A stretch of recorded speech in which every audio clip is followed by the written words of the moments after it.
Hi friends, welcome to northern Norway here, and welcome back to the channel.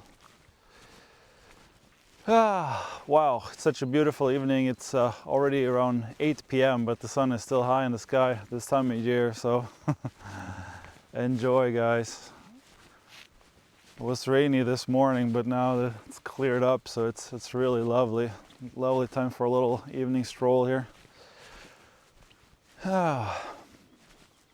So I was thinking to continue a little bit where I left off. I was talking about the shift I just went through, and I was thinking to explain a little bit more about my past and what's going on, you know, sort of to give you some more clues and inspirations and ideas for things you could try out yourself and so on. And I kind of touched on nature a little bit last time, but I want to really emphasize how much nature means to me and has meant for me, meant to me to get to where I am now. So look at this, man. If it wasn't so cold, you know, it could have been somewhere else, but it's Norway. It's pristine. But it's way too cold to bathe unless you're one of those people who go in the sauna first and then bathe. But I don't know what the water temperature is, maybe 10 degrees or something. Celsius, that is. Anyway. So, wow, this place is taking my breath away. So cool, man. So beautiful. So inspiring, really. Wow, this is what life is all about. It's just nature, man, nature, yeah. So I've been living mostly in the cities for most of my life. I grew up a little bit in the countryside when I was really little, but mostly I've been in big towns, university towns, and so on. So yeah, I worked for about a decade as a registered nurse in Sweden and also a bit in Norway. And about, let's say 2 years ago, I was working, and I had a colleague who is also a Leo, and she inspired me to start looking at crystals. So before that, because from the Vipassana tradition, we're not so much into crystals, you know, but after I left Vipassana, I was more open-minded to trying all kinds of things, and she was explaining about crystals and how they had helped her, and I found it fascinating, so I started looking into crystals myself. Yeah, it's a bit tricky here, a lot of rocks, but it is beautiful. So I went to a crystal shop that we had in the town where I lived, and had a lot of different crystals. And I felt around and you know, held them in my hands and read about them a little bit. They had little descriptions, and I tried to figure out like which one to get, and just something to try, really. Wasn't expecting too much from it. So I got a blue apatite that was polished and rounded. Beautiful, beautiful stone. And I started carrying it in my pocket. And I didn't think so much of it, really. Just something cool to try. But I noticed right away that I started being more authentic. You know, apatite is a lot about creativity, about throat chakra, and speaking your truth, all that. And yeah, I noticed like a shift, like how I spoke to my coworkers, and I was starting to be more honest with myself, how I felt about things. And it turned out that I felt like I was a little bit, or quite a lot, stagnated there. You know, nursing to me, it was never really a passion, you know, like it was always a way to get by. And I mean, I love helping people, don't get me wrong, and I think I was a decent nurse, maybe not the best, but not the worst either. You know, when your heart is not really into something, but you know. So I got by, and this appetite had helped me to see that actually it's time for me to do something about how I feel. So I decided to do a self-retreat in the forest.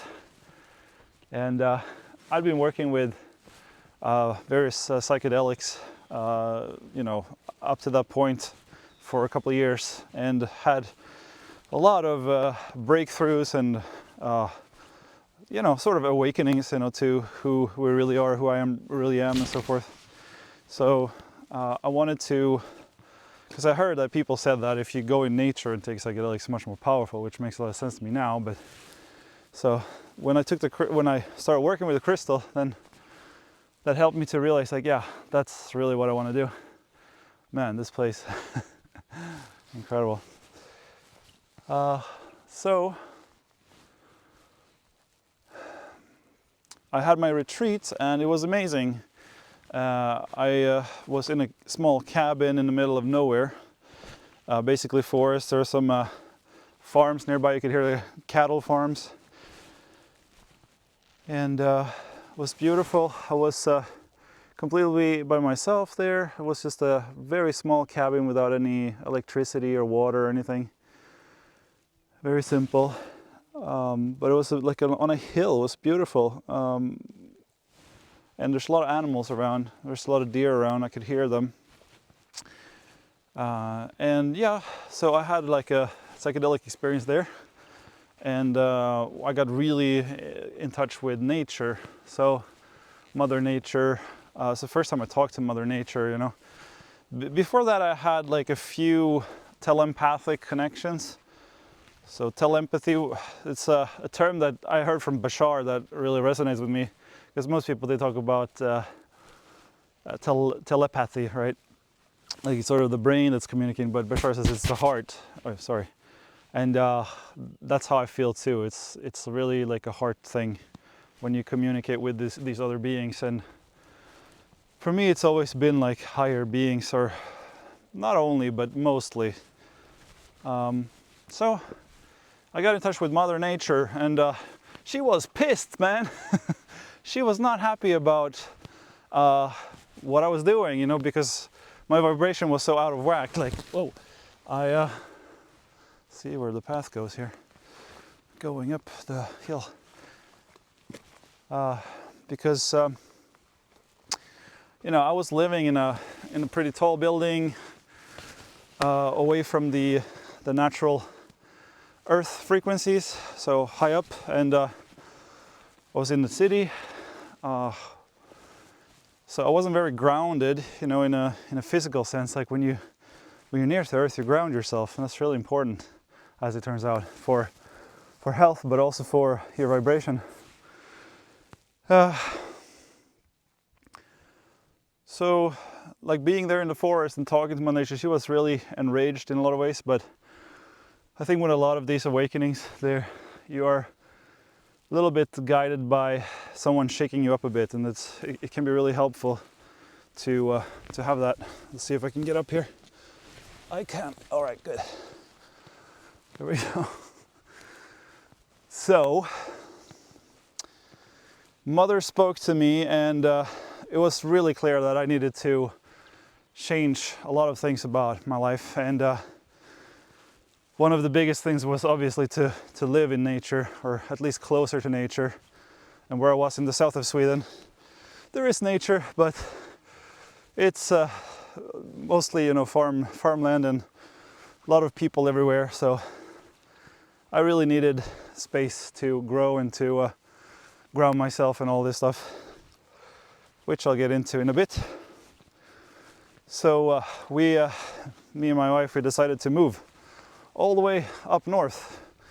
Well, for Sweden, it's like in the middle of Sweden, but most Swedish people live in the south of Sweden. So, but we decided to move up into the mountains, and we figured it's nice to have some infrastructure, because in Sweden they don't prioritize the rural areas so much as in Norway, where in Norway it's ridiculous. Every little town has so many shops and all the different things you might need, you know, in terms of well-being and childcare, and you know, Norway is amazing that way. But in Sweden, the ski resorts, they have a lot of resources, so that's why we chose to move to Åre municipality, and we really like it there. Now we've been there for a year and a half, and we're living in we're renting a cabin that's a little bit outside of the town. It's really nice. A lot of nice neighbors, very supportive neighbors, been taking care of us and introducing us. It was a really harsh winter when we moved up. Minus 30 degrees centigrade, so that's, I don't know what that is in Fahrenheit, but you know, something similar. Very cold.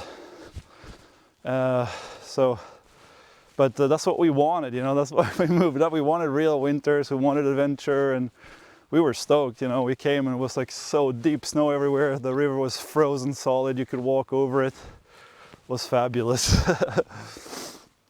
And I think I started like feeling really home for the first time ever, you know, like that was such an amazing place. And we started seeing a lot of wild animals, like straight out of a kitchen window, you know, we'd see moose running over the ice. We have seen wolverines, lynx, we've seen, what else? I mean, there's a lot of animals. The latest that I've seen that's really cool is the bear markings. I haven't seen an actual bear, but I think they're pretty shy. But you see the markings. We don't have that many bears in Sweden as in North America, but we have a few thousand at least, and they're amazing, man. And so I started finding markings on fresh ones too, so that was really cool. Anyways, nature really helped me heal, right? So I came up to Åre, then to the ski resort there, and really quite fatigued from all my efforts. I've been trying a lot of things that haven't really been working out the way I thought they would, right? So I really needed to get my head straight and get some perspective, and also to go more deeply and work more deeply in nature, also with psychedelics, which I did. So it didn't take long for me, but I started meditating outdoors, like right by the river, and as Bashar actually recommended me to. He has this shamanistic path, sort of, to help you become more psychic, you know. And I'm pretty intuitive to start, and I've always been fascinated about these things, but turned out that this was really the right path for me. So I started meditating outdoors, especially at sunset is what they recommend, near a large body of water. He has a few different meditations. There's a tree meditation and an animal meditation, and I think elemental meditation and so forth. But since I was also using psychedelics, they really helped me to figure it out pretty quick. So I did some of those meditations, and I started getting really in touch with the nature and the animals, and then the elemental beings started talking to me. That was really amazing. And then like the floodgates were open, you could say. Like I started talking to all kinds of beings, and then I got in touch with my Arcturian family, the blue guys, the beautiful blue guys they're so peaceful and serene and so loving. It's incredible. Like that energy is just so pure and healing. Just like this place. Holy moly! Can you believe where we are right now? Like. Life can change so fast, guys. Life can change so fast, and especially when you surrender and you're really honest with yourself. See, that's what I have had to do many times over, like become more and more honest with who I am and what I want. And you know, you're not always able to follow that, you know, 100% or even 50%, but it's like the intention needs to be there, and you need to see that the more you surrender and the more you allow the universe and God, or whatever you want to call it, source, to serve you, the more you allow it, the more you surrender, then the easier things just starts working out for you. So There's a lot of fears and stuff we have that the universe will help us to get over, you know, but we just need to stop trying to do stuff, you know. It's like all the trying is what blocks everything. When we try so hard and we have so many ideas and we're living so much in the past and the future, it's just, we get lost that way. But when we come back and ground ourselves in the moment, in the present, here and now, and we let go, we stop fuzzing and we start, you know, we start tuning in. And that's why meditation is also so powerful, you know. It's like, it's sort of having no thought, like not, it's a state, like if you haven't meditated a lot, it can sound, I mean, it can be really hard to understand. It's like talking about a color you've never seen, you know. It's like, but it's something you have to experience for yourself, basically. So if you haven't really been having a consistent meditation practice, I would say that's maybe priority number one, because that's the best way to allow, to surrender. It's really to stop fuzzing about and to, it's not just about relaxation, you know. A lot of people think meditation is about relaxation. Yeah, but it's a very superficial way to describe it, you know. Meditation is really about tuning in, you know, tuning in and yes, calming down, but you know, getting in touch with your higher self. That's really what it is about. It's, I mean, people will tell you all kinds of things, right? I think for me, what's worked the best is what Abraham has been teaching. Abraham Hicks, Hicks, Abraham Hicks. That kind of meditation where it's about just letting everything go, you know, and to the point where you might even have out-of-body experiences, or you might feel tingles everywhere or whatever. It's just a beautiful state. Check this out. It's just this beautiful seashell right there. Isn't that wild? Nature is amazing. Especially around here. Wow. So when you watch videos like this, it has a similar effect, you know, as being in nature. So it's actually good. It's actually really good, because the energy of the place gets conducted through me to you. So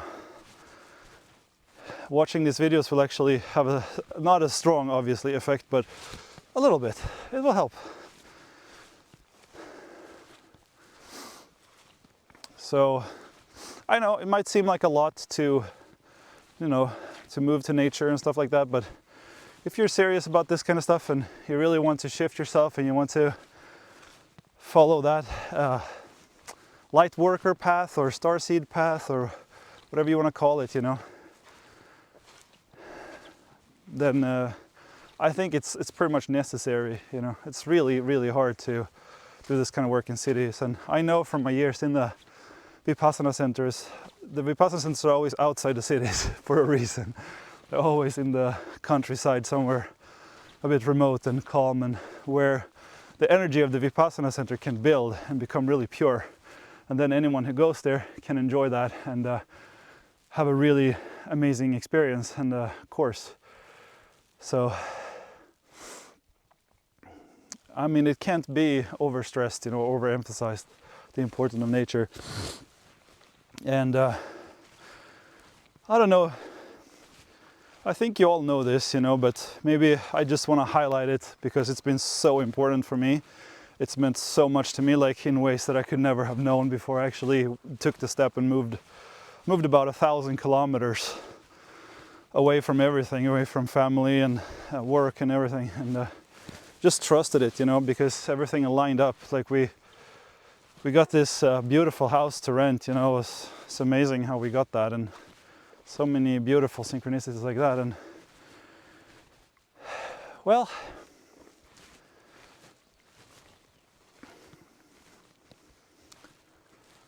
anyhow,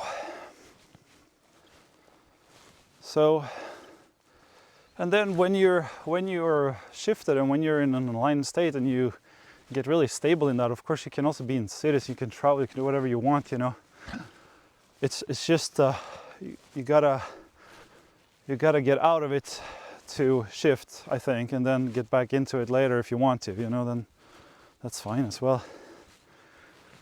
Man, this place is like out of a musical or something. Whew. Wow.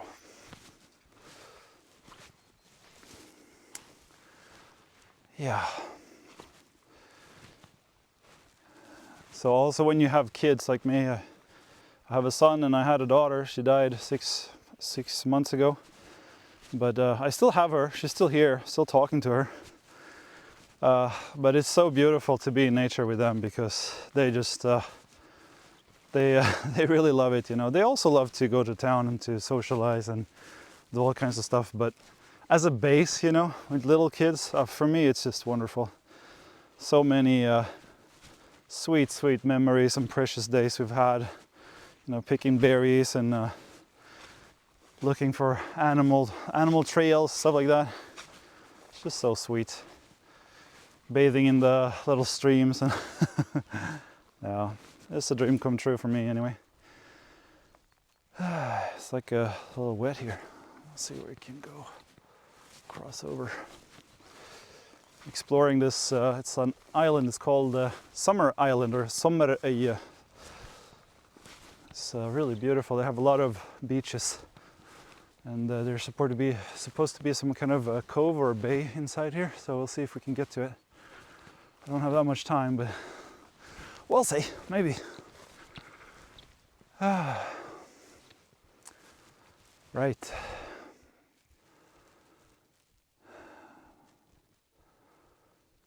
Yeah, or I mean, if you live in a town and you really can't move, then maybe do more trips into nature and have little mini retreats into nature. You know, do what you can. You know, like even going for like 2 or 3 days in the weekend and sleeping in a tent, and it's really good. You know, you're gonna, if you're into any kind of consciousness work, even if you're just like meditating, you'll see your meditation is gonna get amazing. You know, and you'll start interacting with plants and animals and eventually also other beings.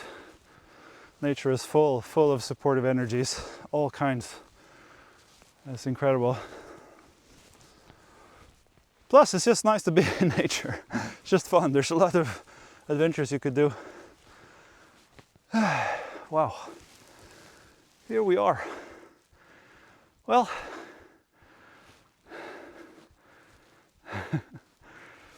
I think I've said enough about that for now, but yeah, I love nature and that's been a really important part of my path, so maybe it will be for you too. I think so, but all right, that's all for now.